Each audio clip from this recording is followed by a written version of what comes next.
요한복음 16장 16절부터 24절까지 고별 설교를 계속 지금 우리가 보고 있는데 거의 이제 마지막 부분까지 왔죠. 오늘 이 본문은 16절로 22절 그리고 23, 4절 이렇게 나누어서 볼 수가 있고요. 꼭 나누어서 굳이 보지 않고 연결해서 봐도 상관은 없습니다. 23, 4절은 기도 응답의 기쁨에 대한 이야기를 하고 있고 이 16절로 22절은 예수 그리스도의 십자가에 대한 이야기와 부활 그리고 성령이 오시는 것을 전체를 포괄적으로 이야기를 하고 있다라고 할 수 있습니다. 우리가 이 고별 설교 이야기가 어제도 그랬고 14장을 처음 시작할 때도 근심하지 말라 하는 것으로 시작했다 하는 것을 우리는 기억을 합니다. 그 근심하지 말라는 주제가 계속된다라고 볼 수 있죠. 주제라기보다는 뭐라고 할까요? 배경이라고 해야 되겠죠. 근심하는 제자들에게 근심하지 말라 하면서 그 근심하지 말아야 될 이유들을 쭉 이야기를 하고 있습니다. 그리고 그 근심의 근본적인 이유는 예수님이 떠나신다 하니까 생긴 근심입니다.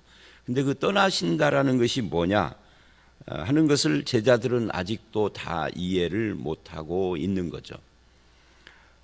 여기 16절에 조금 있으면 그래요. 조금 있으면 나를 보지 못하고 또 조금 있으면 나를 보리라. 조금 있으면이라는 말을 계속 반복을 하고 있죠. 이 조금 있으면이 뭐냐 하면은 첫 번째 조금 있으면은 십자가를 말하는 거예요. 그리고 조금 있으면 나를 보리라 한 이것은 부활을 말하고 여기에는 이제 승천하신 주님이 성령님을 보내주는 것까지 다 포함하고 있다라고 봐도 되겠죠. 그래서 우리가 이 본문에서 강조하는 그 십자가 부활 그리고 승천하신 주님이 보내주신 이 보혜사 성령을 이야기를 하는데 우선 이 기독교는 십자가의 종교이면서 동시에 부활의 종교라고 할 수가 있죠. 그리고 성령님은 바로 그 십자가와 부활, 즉 예수 그리스도를 증거하시는 영으로 우리에게 오는 겁니다. 그래서 서신서와 사도행전을 보면 십자가 이야기보다 부활 이야기를 더 많이 해요. 우리가 십자가 이야기를 더 많이 할 것 같지만 실제로는 부활 이야기가 더 많습니다. 심지어 우리가 사도행전을 성령행전 이렇게 이야기를 하는 경우가 많은데 사실은 성령행전이라고 할 때 성령님은 보이지 않는 배후에서 사람들을 움직이고 감동시키고 인도하시고 하시는 것이지 전면에 등장하는 것은 성령님이 아니라 부활입니다. 예수 그리스도의 부활하심. 부활하신 예수님을 증거하는 것 때문에 핍박을 받아요. 십자가만 증거를 하면은 핍박받을 일이 없을 수 있어요. 역사 지나간 일을 가정할 수는 없지만 그래서 부활하신 예수님을 증거하는 것으로 핍박을 받는데 그 내용이 사도행전입니다. 그래서 사도행전은 부활행전이라고 할 수 있어요. 이제 부활이 예수님이니까 예수행전이죠. 사실은 성령행전이라고 해서 굳이 틀리다라고 말할 필요는 없겠지만 성령행전 할 때 가리워지는 것이 예수님입니다. 예수행전, 예수 그리스도가 사도들을 통하여서 계속해서 증거되고 있는 그러면 그 예수 그리스도에 뭐가 증거되느냐 할 때 십자가와 부활이죠. 그리고 비중이 부활 쪽에 더 있다고요. 그래서 그가 주와 너희가 죽인 예수를 하나님이 주와 그리스도가 되게 하셨다 이거죠. 이게 사도행전이 계속해서 말하는 거예요. 서신서도 마찬가지입니다. 근데 이 부활하고 오늘 본문에서 뭐하고 연결이 되느냐면 생명과 기쁨 이 둘과 연결이 된다 하는 것을 보여주고 있습니다. 그래서 조금 있으면 나를 보리라 한 뒤에 그것이 나중에 20절에는 기쁨하고 연결이 또 돼요. 20절, 21, 2절 계속 기쁨 이야기를 하죠. 왜 그러느냐 하면 부활하셔서 승천하신 예수님이 왕, 즉 주가 되셨기 때문에, 그리고 그 주가 되신 예수님이 성령을 보내주셔서 성령이 이 땅에 왔다라는 것은 예수님이 주와 왕이 되셨다라는 것을 증명하는 겁니다. 성령님은 성령님 자신을 증거로 오신 게 아니에요. 성령님 자신을 말하려고 오신 것이 아니에요. 그게 어제 말씀이었죠. 보혜사가 오셔서 뭐를 할 것인가에 대해서 성령님을 증거하고 성령님이 영광받고 성령님이 뭐 무슨 주인공이 되는 그런 것이 아니라 뭐 삼위일체니까 아버지든 성령이든 예수님이든 뭐 그렇게까지 우리가 이렇게 딱 잘라서 말할 수는 없지만, 그러나 그 자세하게 이야기를 한다면 성령님 자신이 아니라 예수 그리스도를 증거하고 예수님의 것을 가지고 나에게 말할 것이다, 너희에게 말할 것이다. 어제 15절이 그 말씀이었죠. 앞에 13, 14절도 다 그런 이야기고요. 그러니까 예수 그리스도가 주가 되시고 왕이 되셨다, 즉 통치자가 되셨다를 증거하는 성령입니다. 또 예수께서 영원히 우리 안에 계신다. 어떻게? 성령님으로, 보혜사로. 왜? 성령이 그리스도의 영이니까.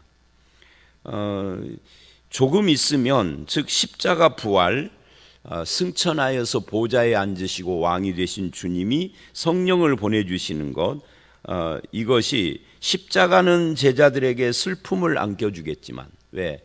떠났으니까, 돌아가셨으니까. 그러나 부활, 승천, 성령 보내주심은 기쁨으로 그것을 변화시켜 줄 것이다. 그래서 우리 삶이나 교회에 여러 가지 근심, 걱정 이런 것들을 예수님의 십자가 부활의 기쁨, 성령의 내주의 평안, 이런 것으로 변화시켜 주시는 주님, 이게 고별설교 마지막, 내일 말씀도 마찬가지입니다. 바로 이 고별설교를 하신 목적이기도 하죠. 그러면서 17절 보면 제자 중에 서로 말하되 우리에게 말씀하신 바 조금 있으면 나를 보지 못. 그러니까 같은 이야기를 반복하는 거예요. 조금 있으면 나를 보리라 하시며, 또 내가 아버지께로 간다 하신 말씀이 무슨 말이냐 하고 자기들끼리 반문을 해요. 이해를 못한다는 거죠. 그리고 18절에 또 반복을 또 합니다. 또 말하되 조금 있으면이라 하신 말씀이 무슨 말씀이냐, 무엇을 말하는지 알지 못하겠다. 자, 이 부분에서 우리가 좀 생각할 것이 있습니다. 그게 뭐냐면, 이 조금 있으면이라는 말이 16, 17, 18 그리고 19절에도 또 반복됩니다. 그건 이제 예수님이 하시는 말이에요. 내 말이 조금 있으면 나를 보지 못하고 또 조금 있으면 나를 보리라 함으로 서로 문의하느냐. 그래서 16절로 19절은요, 조금 있음이라는 말을 계속 반복해서 표현하는 것뿐이죠. 그런데 여기서 우리가 17, 18절에 주목해야 할 것이 뭐냐면, 사람이라고 하는 존재는 자기들이 인정하고 싶은 것만 인정하는 겁니다. 다른 말로 하면 내가 보고 싶은 것만 보고 이해하고 싶은 것만 이해하는 것이 인간이죠. 그래서 제자들이 예수님께서 아무리 여러 번 십자가와 부활 3일 만에 살아나리라 뭐 이런 것도 말을 하고, 가룟 유다가 팔 것까지도 직접 손을 함께 넣으면서 가르쳐줘도 이해를 못. 왜냐하면 그거는 보고 싶지 않고 알고 싶지 않은 거죠. 왜 알고 싶지 않으냐 하는 것까지는 뭐 성경에서 표현을 않지만 아마도 두려운 것이고 슬픈 것이고 상상하고 싶지 않은 것이니까 그랬을 수 있죠.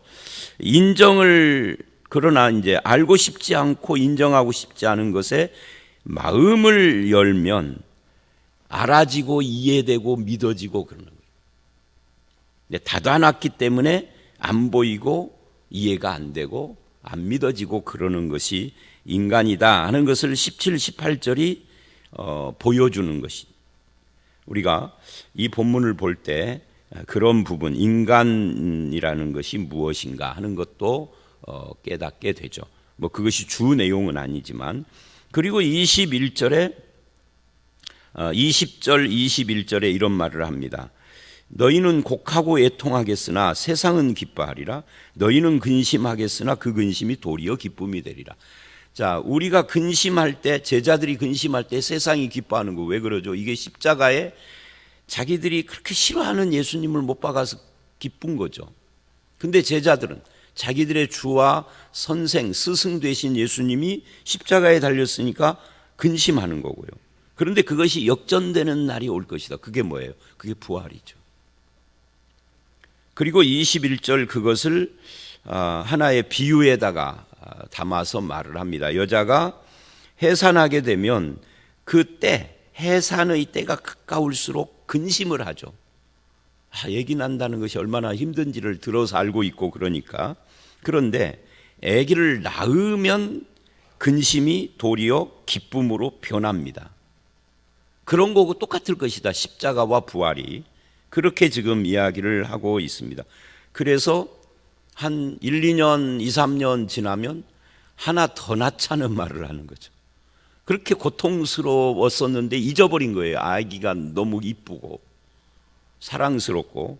그래서 그것이 십자가와 부활하고 관계가 있다 하는 거죠. 그래서 나에게는 십자가가 삶의 근심 걱정을 기쁨으로 바꾸어 주는 역할을 합니다. 왜요? 십자가에는 부활이 항상 같이 따라오는 거니까.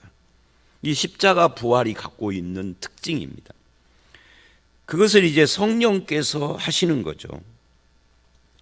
자, 그런 의미에서 우리는 이제 이 기쁨의 근원이 어디에 있는가 하는 것도 생각을 해봐야 합니다. 기쁨의 근원이 어디에 있는 거예요? 이 본문이 이제 내일 말씀에서 이제 그거를 마지막에 이야기를 하기는 합니다만은 이 기쁨의 근원이 세상에 있는 것이 아니라 예수 그리스도에 있고 특히 예수님에게 있으며 그것이 십자가와 부활과 관계가 있고 성령님이 우리에게 오시는 것과 관계가 있다.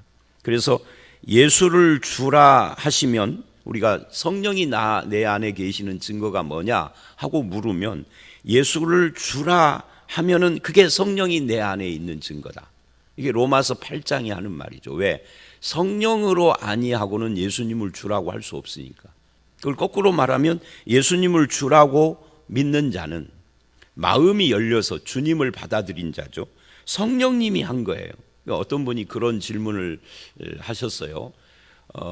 성경 공부 때 예수를 믿으면 성령을 받는데 이렇게 질문을 했어요. 예수를 믿으면 성령. 그런데 우리가 정리를 잘해야 할 필요가 있어요. 예수를 믿으면 그 다음에 나중에 성령님이 오시는 것이 아니라 이게 반대예요. 성령께서 나에게 믿음을 갖도록 마음을 여시고 나를 인도하시고 성령께서 내 안에서 나를 거듭나게 중생시키는 영이에요.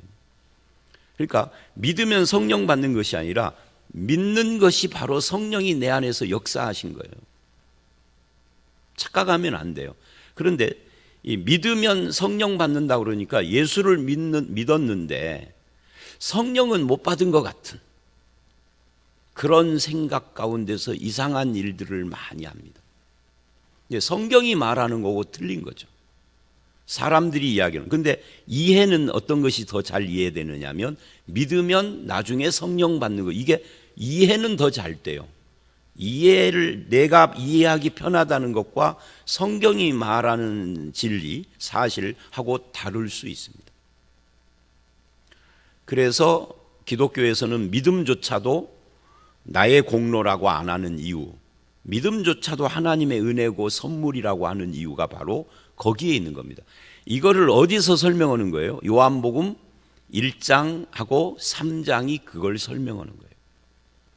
요한복음 1장 예수 그리스도를 영접하는 자, 그 이름을 믿는 자에게 하나님의 자녀가 되는 권세를 주시는데 누가 믿느냐 할 때 위로부터 난 자가. 위로부터 난 자, 이게 어떻게 된 이야기냐면 성령으로부터 거듭난 자가 믿는데, 믿어서 거듭나는 것이 아니라 중생자가 믿는 거예요. 그러니까 이 믿음이라는 것은 일종의 증명인 거죠. 증거. 내가 거듭난 사람이라고 하는. 그러니까 한편은 내가 믿어야 된다라는 나의 책임이기도 하지만 그러나 그것이 그보다 먼저 성령께서 내 안에 역사하셔야 된다. 그런 이야기입니다. 그래서 이걸 이제 3장에서는 성령님이 어떻게 인간을 변화시키는가 이야기를 쭉 해가면서 바람 부는 이야기 하잖아요. 바람이 부는 것이 눈에 보이지는 않지만, 그러나 그 결과, 제가 이걸 말할 때마다 항상 이 종이 같은 걸로 설명을 하는데, 바람은 안 보여요. 그죠? 근데 이게 흔들리고 있잖아요. 결과가 보이는 거죠. 그러면서 무슨 말씀을 하시느냐면, 성령으로 난 것도 이와 같다 그러면서 놋뱀을 모세 시대에 장대에다 매서 올리고 쳐다봐라 그랬잖아요. 그것처럼 예수 그리스도가 십자가에 달리시는 이야기를 하고, 그리고는 16장에 그 유명한 하나님이 세상을 이처럼 사랑하사라고 한다는 거죠. 누구든지 그를 믿는 자는 하고. 그러니까 이 믿음이라는 것이 성령의 역사하고 연관이 있다를 보여주는 말씀인 거죠. 자, 그걸 거듭남을 설명하면서 말씀하신 거예요, 니고데모에게. 자, 다시 와서요. 그래서 예수님의 십자가 부활로 승천하신 주님이 성령을 보내주시고, 그 오신 성령은 뜨거운 불이 아니라 우리를 거듭나게 하시고 내 안에 기쁨, 세상의 근심이 아닌 그것을 기쁨으로 바꿔주는 역사를 한다. 그러니까 이렇게 뜨겁다가 아니라 기쁨과 평안을 주는 거죠. 성령의 역사가 뜨겁다라고 하는 성경 말씀은 없어요. 있는데? 라고 혹시 생각하는 그 구절은 잘 읽어보시면 아닙니다. 자, 어쨌든 불과 관계되는 성령은 없습니다. 국어를 잘못 읽어서 착각하신 것들이에요. 그거 이제 오늘 그것까지는 설명하지 않겠습니다.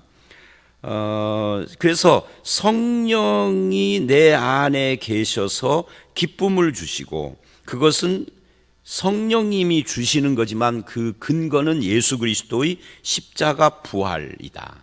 그리고 십자가 부활로 주가 되신 예수님을 성령을 통해서 모시게 되었을 때 내 안에 기쁨이 생기는 것입니다. 그 성령은 기쁨만 주는 것이 아니라 평안도 물론 주시고요, 우리를 인도하시죠. 어디로 인도하죠? 예수께로 인도한다 이렇게 말을 해도 되고요, 순종으로 인도하시는 거죠. 그래서 그 결과 이 기쁨이 계속되게 해 주시는 겁니다. 자, 이게 22절까지의 이야기예요. 그래서 22절까지는 단순해요.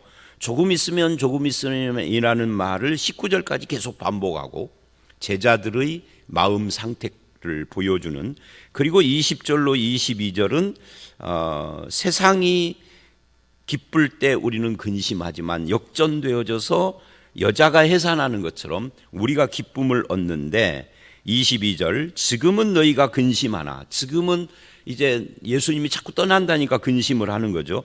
내가 너희를 다시 보리니, 이게 부활하신 거죠. 너희 마음이 기쁠 것이요 너희 기쁨을 뺏을 자가 없다. 그래서 기독교의 기쁨의 근원은 부활입니다. 십자가 부활. 이 부활의 기쁨을 알도록 나를 인도하신 분은 성령님입니다. 이거를 잘 정리를 하셔야 해요. 왜냐하면 이런 부분에 혼돈이 있는 분들이 참 많기 때문에. 자, 그리고 또 다른 기쁨을 이야기를 합니다. 그게 뭐냐면 23, 4절 이제 기도 응답의 기쁨이죠. 예수님께서 십자가에 돌아가시고 부활하셔서 승천하신다라는 것은 제자들을 떠나는 겁니다. 그게 근심이죠. 그런데 성령이 오셔서 부활의 의미, 십자가의 의미를 가르쳐 주므로 근심이 기쁨으로 변하는데, 그런 기쁨만 있는 것이 아니라 또 하나의 기쁨이 있는데, 예수님이 승천하셔서 왕이 되시고 주가 되시면 이제부터는 예수님의 이름으로 기도할 수 있다 하는 거죠. 그러면 내가 응답하겠다. 그래서 이 23, 4절을 보면 그날에는 너희가 아무것도 내게 묻지 아니하리라. 내가 진실로 너희에게 이르노니 너희가 무엇이든지 아버지께 구하는 것을 내 이름으로 주시리라. 그날에는 아무것도 묻지 않을 것이다. 이 말은 뭐예요? 십자가 때를 말하는 게 아니라 부활하시고 승천하셔서 성령이 오시고 이런 걸 말하는 겁니다. 예수님이 부활하셨어요. 이제 물을 것이 없죠. 부활하신 예수님을 만나고 보니까 다 이해가 됐어. 그죠? 다 이야기. 예수님이 말씀하시는 것 중에 아리송했던 것들도 다 이해가 됐어. 그렇죠? 왜 이런 일들이 일어났었는지에 대해서, 왜 예수님은 그런 능력을 가지고도 쳐부수지 않았는지, 그죠? 때려 부셔버리면 되는 건데 다 이해가 됐어요. 부활하니까 설명이 필요 없어요. 부활하신 예수님을 만난 뒤에 아 하고 끝나버렸어요.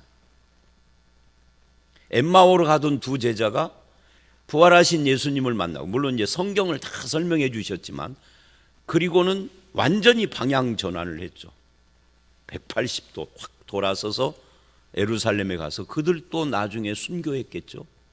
그러니까 삶이 확 변해버렸습니다. 아무것도 묻지 아니하리라. 십자가와 부활, 특히 부활이 우리에게 주는 그게 능력이죠. 내 삶을 바꾸는. 그리고 아무것도 묻지 않을 뿐만 아니라 이제 예수님의 이름으로 구할 수 있게 됐습니다. 그 전에 십자가 부활 이전에는 예수님의 이름으로 구하라라고 말하지 않으셨죠. 무슨 문제가 있으면 눈앞에 계시는 예수님께 말하면 되니까. 물론 예수님께 말하는 그것이 기도라고 말할 수도 있겠지만, 그러나 오늘 우리가 알고 있는 그런 기도 형태는 아니었으니까 이제부터는 기도할 수 있다.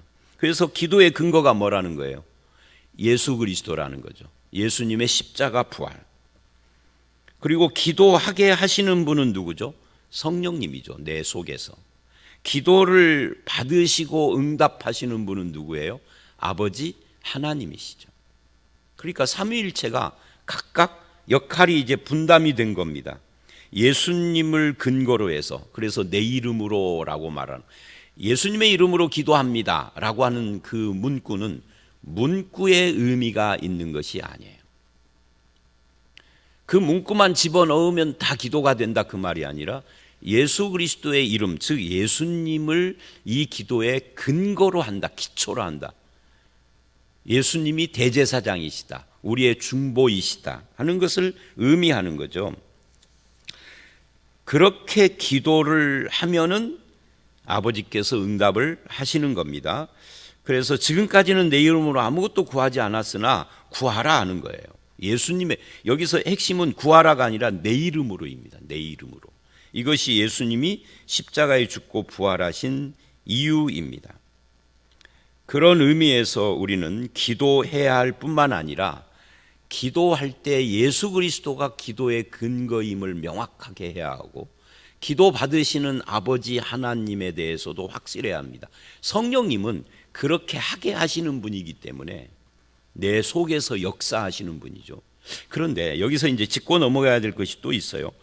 기도의 근거가 예수님이고 받으시고 응답하는 것이 하나님이시라면 하나님에게 명령 기도할 수 없고요.